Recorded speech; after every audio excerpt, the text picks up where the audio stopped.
दोस्तों देख लीजिए, शाम हो गया है। शाम के 5 साढ़े 5 हो रहा है और मौसम ठंडा होने लगा है। कोहरा भी गिरने लगा हुआ है दोस्तों। सूरज भी ढल चुका है, सनसेट हो चुका है। छत पे आए थे, सोची हूँ आप लोगों से वीडियो बना के आप लोगों को शेयर करें दोस्तों। और बहुत ठंडी लग रहा है। दोपहर में भी छत पे नहीं आए थे, अभी को आए। सोचे आप लोगों से बात कर लें दोस्तों।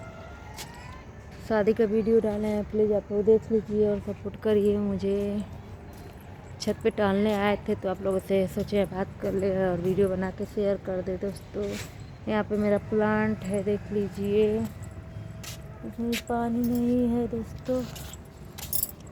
पानी डाल देते हैं क्योंकि इतना प्लांट ले आके लगाते हैं, कुछ समझ में ही नहीं आता है क्या हो जाता है मेरे प्लांट को। शाम के टाइम पानी डाल दें। तो ठंडी में तो प्लांट को इतना ज़रूरत नहीं होता है, गर्मी में ज़्यादा पानी की ज़रूरत होता है। यहाँ पे देख लीजिए, मैं पानी डाल दी हूँ दोस्तों। और देख लीजिए कैसा मौसम हो रखा है, चारों तरफ धुंध छाया हुआ है। सनसेट हो चुका है, शाम के 5 साढ़े 5 बज रहे हैं। यहाँ पे देखिए पानी सब लगा हुआ है दोस्तों। पूरा मार्केट का पानी इसमें आके गिरता है और चल रहा है नीचे।